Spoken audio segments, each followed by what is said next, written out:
کھاتے رہو کیک. ایک دن آئے گا کہ موت کا فرشتہ آئے گا, بولے گا پچھلا سال تیرا آخری کیک تھا بس, ٹھیک ہے, اس کے بعد اب تو کیک, یہ آخری کیک تھا. وہی وہ لطیفہ مجھے یاد آتا ہے ایسے موقع پہ, ایک آدمی کی تیسری دفعہ شادی, چوتھی دفعہ شادی ہوئی نا, 3 بیویاں مر چکی تھیں. تو چوتھی بیوی کو نا دلہن کے کمرے میں بیٹھا, 3 لیڈیز شلواریں لٹک رہی ہیں. بیوی نے پوچھا یہ کس کی شلوار ہے, اس نے روب میں لینے کے لیے نا, اس نے بولا یہ میری پہلی بیوی کی شلوار ہے جو بہت زیادہ زبان چلاتی تھی, میں نے مار دیا اس کو. یہ اس کا خیال تھا یہ روب میں آ جائے گی نا, لہٰذا یہ اس کی میں نے یادگار کے طور پہ ایک شلوار لٹکا لی. اس نے کہا یہ دوسری کہہ رہے, پھر میں نے دوبارہ شادی کی, وہ بھی بہت زبان چلاتی تھی, بدتمیز بہت تھی, مار دیا میں نے اس کو, روب میں لینے کے لیے نا, تاکہ یہ ذرا پہلے دن سے قابو میں رہے. تو یہ اس کی شلوار ہے. یہ تیسری شلوار کا, پھر میں نے تیسری شادی کی. اچھا 4 کھونٹے تھے اس میں, تو تیسری میں نے شادی کی, وہ بھی بہت بدتمیزی کرتی تھی, بات نہیں مانتی تھی, اس کو مار دیا میں نے, لٹکا دی شلوار. خاتون میں کانفیڈنس بہت تھا, اس نے کہا اب یہاں تیرا پاجامہ آئے گا, میری شلوار نہیں آئے گی. یہ 3 کھونٹے جو ہے نا, یہ ذہن میں رکھنا, اب یہ آخری شلوار تھی, اب یہاں شلوار نہیں آئے گی, اب یہاں پاجامہ آئے گا اور تیرا آئے گا, میرا نہیں آئے گا. تو فرشتہ جب ہم سالگرہ کر رہے ہوتے ہیں نا, بہت سے لوگوں کو فرشتہ آ کے کہہ رہا ہوتا ہے یہ آخری کیک ہے, اب تیرا کیک نہیں آئے گا, اب موت کا فرشتہ آئے گا. سمجھتے ہو کہ نہیں سمجھتے ہو؟ تو یہ تو موقع تھا آپ کی ڈیٹ آف برتھ پہ کہ اللہ کو یاد کرو یار, آپ سوچو یار موت کے اور قریب ہو گئے. میری جب ڈیٹ آف برتھ آتی ہے میں کہتا ہوں لے بھیا طارق صاحب کب تک چھپو گے پیڑوں کی آڑ میں, کبھی تو ملو گے لنڈا بازار میں.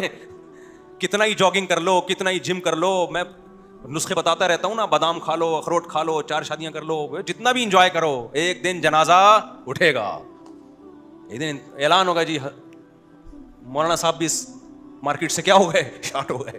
ٹھیک ہے, تو یہ تو نارمل ہے, نیچرل ہے. تو یہ ہے دنیا کی محبت. پیسہ کماؤ بھائی, دل تھوڑی لگاؤ یار پیسے سے, دل لگانے کی چیز نہیں ہے, مسافر خانہ ہے, ضرورت کا تو ہر ایک کو مل جاتا ہے الحمدللہ. تو ہمیں تو یہی ہے کہ یار صبح کا ناشتہ اچھا ہو جائے, دوپہر دال چاول آج میں نے بنوا کے کھائے گھر میں, میں نے بھوک لگ رہی تھی, میں نے گھر میں بولا دال چاول اور کچا پیاز. اتنا خدا کی قسم انجوائے کرتا ہے نا انسان ان چیزوں کو یار, اتنی بڑی نعمتیں اللہ نے دی ہوئی ہیں, پھر اس چیز کی ٹینشن کیوں لے رہا ہے یار. مجھے دوپہر دال چاول مل جائے نا, مزے کی دال بنی ہوئی, کڑی پتہ ڈلا ہوا اس کے اندر, بوائل چاول ہو اور اچار نہیں تھا بس. اچار کی ٹینشن تھوڑی سی ڈپریشن میں جانے لگا تھا, لیکن اتنی نعمت دیکھ کے آدمی کیا کرے. تو اچار اور دہی اور کیا مزہ آتا ہے خدا کی قسم, بھوک میں آدمی کھاتا ہے. بحریہ ٹاؤن کی ایسی کی تیسی یار, ہمیں تو یہ جو کیش مزے مل رہے ہیں ہم نے تو اس کو انجوائے کرنا ہے. پیسہ ہو بحریہ ٹاؤن میں, ہو سکتا ہے میں کل لے رہا ہوں, آپ میرا بیان میرے خلاف چلا رہے ہوں, صاحب بحریہ ٹاؤن خود پلاٹ لے کے بیٹھے ہیں. پلاٹ لینے سے میں منع نہیں کر رہا, میرا کوئی ہے نہیں, نہ فی الحال ارادہ ہے, پلاٹ لینے سے میں منع نہیں کر رہا. لوگ علماء کے بیانات کو غلط لے کے جاتے ہیں, پیسہ ہے تو لے لو بھائی, نہیں ہے تو کیا ہے. تمہیں صبح شام جو نعمتیں مل رہی ہیں کم ہے کیا, مسافر کے لیے اتنی نعمتیں بہت. ہاں اگر آج فرشتہ آ کے کہہ دے کہ آپ سب لوگوں نے 5-5 لاکھ سال اس دنیا میں رہنا ہے, مفتی صاحب آپ کی عمر 5 کروڑ سال ہے, میں فوراً ڈپریشن میں چلا جاؤں گا. ابے یہ 16 بچے تیرا باپ پالے گا. صحیح ہے, ان کو بھی 5-5 کروڑ سال رہنا فرض کرو نا.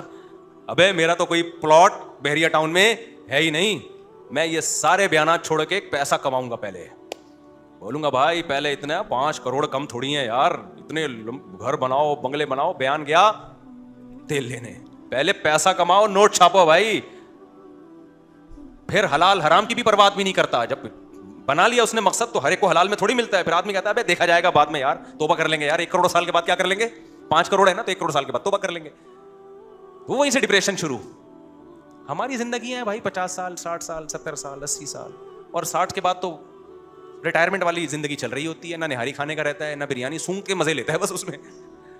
4 نوالے کے بعد ڈاکٹر کہتے ہیں 5واں نوالا آپ اپنی ذمہ داری پہ لیں گے. بھائی کیا خیال ہے, اتنی چھوٹی چھوٹی عمریں یار اتنی اسپیڈ سے گزر رہی ہیں, اس میں نہاری مل جائے, دال چاول مل جائے, سمجھ رہے ہو, صبح پراٹھا مل جائے خاندانی سا ٹائٹ, ملائی تھوڑی سی چینی صحت کے لیے نقصان دہ ہے, ایسی کی تیسی. ملائی میں تھوڑی سی چینی ڈالو بڑا مزہ آتا ہے. تو اتنا زیادہ صحت کو بھی مسلط نہیں کرو نا اپنے اوپر, صحت بھی اعتدال سے فکر کرنی ہے. بہت زیادہ صحتوں کو مسلط تو کرتے ہیں, وہ ڈپریشن میں شوگر ہو جاتی ہے ان کو. جاگنگ کر لو, تھوڑا سا جم وم چلے جاؤ, تو یہ کہ بچے گھر میں آؤ, گھر میں بچوں کی محبت ملتی ہے, بس یہ بہت خدا کی قسم اللہ کی نعمتوں کے سمندر میں ڈوبا ہوا ہے. چاہے بھلے کرائے پہ ہی رہ رہا ہو, کرائے پہ رہ رہا ہو, کوئی بات نہیں, سر چھپانے کی جگہ ہے. خوش قسمت ہے جس کو کرائے کی چھت مل گئی. چھت تو چھتی ہوتی ہے, اپنی ہو یا کرائے کی, مزہ دونوں کا ایک جیسا ہوتا ہے. نہ وہ قبر میں ساتھ جائے گی نہ یہ قبر میں ساتھ جائے. باقی بار بار میں کہتا ہوں, لوگ کہتے ہیں بچوں کا کیا ہوگا, تو جو تم بھی تو کسی کے بچے تھے, جو تمہارا ہوگا وہ تمہارے بچوں کا ہوگا. جب تمہارے ابا کے بچوں کا کوئی خراب نہیں ہوا, کرائے کے گھر میں زندگی گزار لی, تو تمہارے بچوں کا بھی انشاءاللہ کرائے کے گھر میں زندگی گزار لیں گے. سمجھتے ہو کہ نہیں سمجھتے؟ تو پیسہ ہے تو بنا لو گھر ان کے لیے, نہیں ہے تو ٹینشن نہ لو.